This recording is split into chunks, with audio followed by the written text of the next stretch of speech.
നമ്മൾ ഈ വീഡിയോയിൽ കാണിക്കാൻ പോകുന്നത് പൂവ് കൊണ്ട് ഉണ്ടാക്കിയ ഒരു സോപ്പാണ്. വീട്ടിൽ തന്നെ ഉണ്ടാക്കാവുന്നതാണ്. ഈ പൂവ് ഇപ്പോൾ മിക്കവരുടെ വീട്ടിലുണ്ട്. പ്രത്യേകമായിട്ട് നാട്ടിൻപുറത്തൊക്കെ ഉള്ളവരുടെ ഇല്ലെങ്കിൽ തന്നെ അലങ്കാര ചെടിയായിട്ട് വീട്ടിൽ വളർത്തുന്നവരുമുണ്ട്. നമ്മുടെ ശംഖുപുഷ്പമാണ് പറയുന്നത്. എൻ്റെ അടുത്തുള്ളത് വയലറ്റ് കളർ ശംഖുപുഷ്പമാണ്. അത് ഞാൻ ഇതുപോലെ പൊട്ടിച്ചിട്ട് തണലത്ത് ഉണക്കിയെടുത്തിട്ടുള്ളതാണ് ഇതിനകത്ത് കാണുന്നത്. ഓരോ ദിവസം ഉണ്ടാവുന്ന പൂവ് നമ്മൾ പൊട്ടിച്ചിട്ട് ഒരു പേപ്പറിൽ വിരിച്ചു വെച്ചാൽ മതി. അപ്പോൾ അത് കുറച്ച് ദിവസം കഴിയുമ്പോൾ ഉണങ്ങി കിട്ടും. അപ്പോൾ ഇത് ആദ്യമായിട്ട് പൊടിച്ചെടുക്കുകയാണ് ഞാൻ ചെയ്തിരിക്കുന്നത്. ഇതാണ് ഇനി നമ്മൾ നമ്മുടെ സോപ്പിലേക്ക് ചേർക്കാൻ പോകുന്നത്. നല്ല നൈസായിട്ട് പൊടിച്ച് കിട്ടിയാൽ അത്രയും നല്ലത്. ഈ സോപ്പ് ബേസ് ഞാൻ ആമസോണിൽ നിന്ന് വാങ്ങിച്ചിട്ടുള്ളതാണ്. ഗ്ലിസറിൻ ബേസ്ഡ് സോപ്പ് ബേസാണിത്. അപ്പോൾ ഇത് ആദ്യം തന്നെ മുറിച്ചെടുത്തിട്ട് നമുക്കിതൊന്ന് അളന്ന് നോക്കണം. എന്നിട്ടേ സോപ്പ് ഉണ്ടാക്കാൻ പാടുള്ളൂ.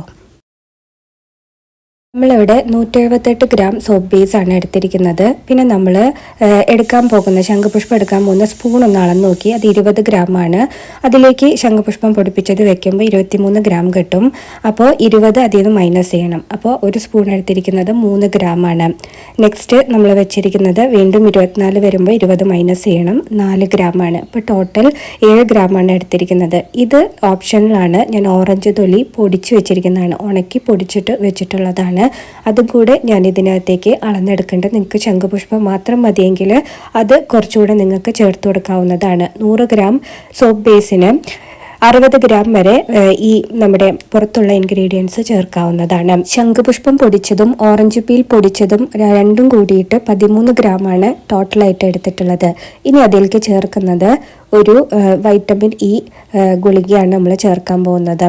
നമ്മളിവിടെ ശ്രദ്ധിക്കേണ്ട ഒരേ ഒരു കാര്യമുള്ളൂ. 100 ഗ്രാം സോപ്പ് ബേസ് എടുക്കുമ്പോൾ 60 ഗ്രാമേ നമ്മളുടെ ഇൻഗ്രീഡിയൻസ് അതിനകത്ത് ഉണ്ടാവാൻ പാടുള്ളൂ. അതിൽ കുറഞ്ഞാൽ കുഴപ്പമൊന്നുമില്ല, പക്ഷെ ഒരിക്കലും അതിൽ കൂടരുത്.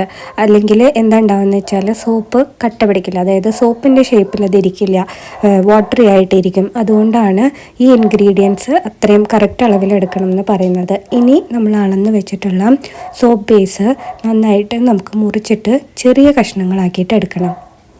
പെട്ടെന്ന് അലിഞ്ഞു കിട്ടാൻ വേണ്ടിയിട്ടാണ് സോപ്പ് ബേസ് ഇതുപോലെ കുഞ്ഞു കഷ്ണങ്ങളാക്കണം എന്ന് പറയുന്നത്. അപ്പോൾ നമുക്ക് ബോയിലിംഗ് വാട്ടറിൽ വെക്കുമ്പോൾ തന്നെ പെട്ടെന്ന് അലിഞ്ഞു കിട്ടും. അത് ഒരു പോണിയിലേക്ക് ഞാൻ മാറ്റുകയാണ്. സ്റ്റീലിൻ്റെ ഒരു പാത്രത്തിലാണ്. അതിലേക്ക് ഡബിൾ ബോയിലിംഗ് മെത്തേഡ് വഴി, അതായത് ഒരു പാത്രത്തിൽ വെള്ളം തിളപ്പിച്ചിട്ട് ഈ പാത്രം സ്റ്റീൽ പാത്രത്തിനകത്ത് വെച്ച് അത് ഉരുക്കിയെടുക്കുകയാണ് ചെയ്യുന്നത്. നല്ല സോപ്പ് ബേസ് ആണെങ്കിൽ ഒരു 3 മിനിറ്റിനകം അലിഞ്ഞു കിട്ടുന്നതാണ്. അലിഞ്ഞതിന് ശേഷം നമ്മൾ എടുത്തു വെച്ചിരിക്കുന്ന ഇൻഗ്രീഡിയൻസ് അതിലേക്ക് ഇട്ട് കൊടുത്തിട്ട് നന്നായിട്ട് മിക്സാക്കി എടുക്കണം.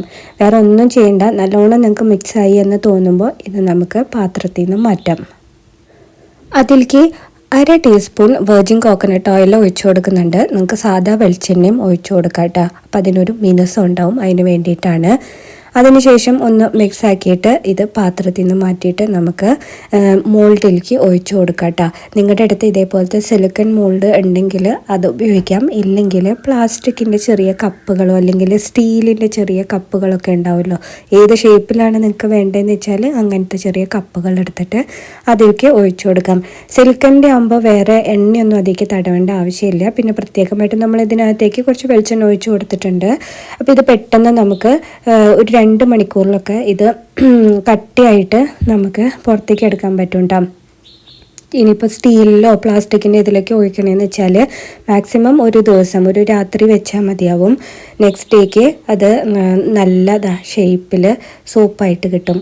അപ്പോൾ ശംഖുപുഷ്പത്തിൻ്റെ ഗുണങ്ങൾ എല്ലാവർക്കും അറിയാം. കാരണം യൂട്യൂബിലൊക്കെ ഒരുപാട് വന്നിട്ടുള്ളതാണ്. എല്ലാവരും അത് ട്രൈ ചെയ്ത് നോക്കുക. നിങ്ങളുടെ അഭിപ്രായങ്ങൾ കമൻറ്റ് വഴി അറിയിക്കാം കേട്ടോ.